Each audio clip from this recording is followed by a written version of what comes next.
आज मु तो प्रथमे अभिनंदन जनइबी जे आज माननीय मुख्यमंत्री ओडिशा प्रदेश मोहन चरण माझी सरकार आज 100 दिन पूर्ति अवसर रे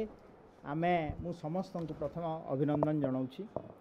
एवं यही मुख्य कार्यक्रम आज पुरी रे हबो आपण माने निश्चित भाव में देखिथिबे आमर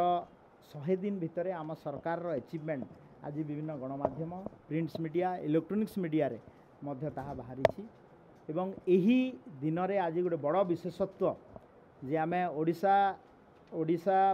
यूनिवर्सिटी ऑफ हेल्थ साइंसेस रे आमे फिजिकली 6टा इंस्टीट्यूट सहित आज आमे with presence in presence of our vice chancellor professor Sahu Manas Ranjan Sahu आमे एमओयू साइन करिछु गवर्नमेंट तरफ रु आउ ऑनलाइन रे मध्य आमे जर्मनी ठु नेकरी दिल्ली पर्यंत जिपमर चंडीगढ़ तांक सहित भी एमओयू साइन होइछि तो यही एमओयू साइन हबार जो फिजिकली जो माने प्रेजेंट थिले आमर IIT Bhubaneswar NISER Xavier institute of management Shri Shri university Cuttack आउ आमर all India institute of medical science Bhubaneswar आंक सहित एमओयू जो साइन होइछि आर मुख्य उद्देश्य है जे exchange of idea between Odisha university of health sciences and other institution so that आमर जो अंडर ग्रेजुएट एमबीबीएस डॉक्टर अच्छा पीजी कोर्स से डॉक्टर अच्छा आउ आमर ayurvedic medical college hospital doctor homeopathy doctor तांको भितर गोटे एक्सचेंज ऑफ आइडिया हम एवं यही कार्यक्रम माध्यम रे आमर जो इंस्टीट्यूशनल करिकुलम जो एक्टिविटीज अच्छी ताकू व्यापक करा जिवो एवं हेल्थ यूनिवर्सिटी रो परिसरटा को मध्य वृद्धि करा जिवो साइंस रिसर्च मैनेजमेंट एकाडेमिक्स क्षेत्र में केमती ग्रोथ हम तापाई गोटे बड़ विशेषत्व एवं मु धन्यवाद देवी आउ मध्य हेल्थ यूनिवर्सिटी को जे आमे एठी पीएचडी प्रोग्राम जोटा कि मेडिकल कॉलेज हैला दिन ठारू ओडिसा रे स्टार्ट ही नथिला आज 100 डेज यही जो एमओयू साइन प्रोग्राम रे ताहा मध्य आरंभ होइछि तो मु आउ थरे समस्त को बहुत बहुत शुभेच्छा जनाउछि अपन माने एठी आसिकी कवरेज करथिबारु मीडिया बंधु मान को बहुत बहुत धन्यवाद। सर आउटे कथा कहले कि जिल्ला रे प्रत्येक जिल्ला मुख्यालय रे हबो मेडिकल कॉलेज ता आपण देखंतु हमर भारतीय जनता पार्टी रो मोहन सरकारंकर टॉप 21 प्रोमिजेस जोटा कि आम संकल्प पत्र से आम कही जे सबू डिस्ट्रिक्ट हेडक्वार्टर रे मेडिकल कॉलेज हम निश्चित भाव में हम आगामी 5 वर्ष भितर तार मध्य कार्य खसड़ा प्रस्तुत करा होउछि एवं आपण माने देखिथिबे एबे 2014 पर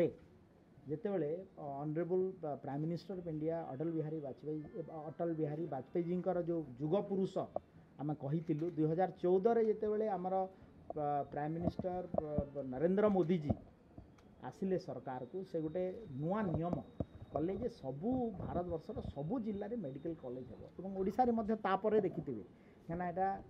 सेंट्रल शेयर 60-40 शेयर रे जहाँ आज मेडिकल कॉलेज होइछि ओडिशा रे होइछि एवं 11टा मेडिकल कॉलेज एबे फंक्शन करूछि एमबीबीएस यूजी कोर्स एवं आउ 2टा मेडिकल कॉलेज पाइपलाइन रे अछि जेमति कि आपणकर तालचेर आउ आपणकर कंधमाल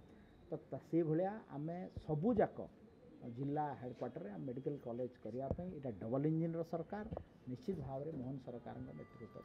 सर मंकी पॉक्स को नहीं स्टेट हेल्थ डिपार्टमेंट गोटे एडवाइजरी जारी करछि राज्य रे तीक्ष्ण नजर रखिया पई जलस्थल आकाश 3 पत्र ताकू सर किभଳି देखछथि एवं कोन सब विषय ता ऊपर तो निश्चित भाव में आम कनसर्न अच्छु इश्यूज तो सेमता आमर स्टेट रे नाही से भाया किंतु आम विजिलेंट अच्छु सर आर्जिकर मेडिकल इश्यू पर काली नोटिफिकेशन बाहर करछि विभाग तो ओडिसा तार कड़ा कार्यानुष्ठान एवं गाइडलाइन जहाँ रही केमती पालन हम कोन सर विभिन्न मेडिकल कॉलेज रे प्रिकॉशनरी मेजर्स एवं सिक्योरिटी अरेंजमेंट हाँ आम तो निश्चित भाव सोशल मीडिया रे गाइडलाइन टा देखिथिबे एवं आम काली मु ओमसार जाइथिली वार्षिक उत्सव रे माननीय मुख्यमंत्री भी जाइथिले तो डॉक्टर मानकर सिक्योरिटी आमर कनसर्न एवं पेशेंट मानकर ट्रीटमेंट मध्ये आमर कनसर्न तो ये दुईटा भितर संबंध केमती हो तापाई गोटे गाइडलाइन बाहर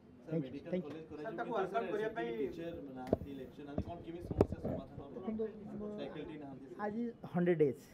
सरकार 100 दिन पूर्ति आम निश्चित भाव में वे फॉरवर्ड अच्छी रोड मैप अच्छी आसवे फैकल्टी आसवे टीचर्स आसवे एवं Odisha health university will lead of all the medical college. Sir last question doctor को सुरक्षा लगी जो गाइडलाइन आसी किंतु गोटे ह्यूमन रिसोर्स रा आवश्यकता रही कारण जो सुरक्षा कथा पड़ी व्यापक ह्यूमन गाड़ी छाड़े व्यवस्था को देखो आज सुरक्षा संक्रांत रे हाँ तापाई भी आम विचार करुचे गाइडलाइन रे डिटेल प्रावधान करा thank you sir thank you ଟିକେ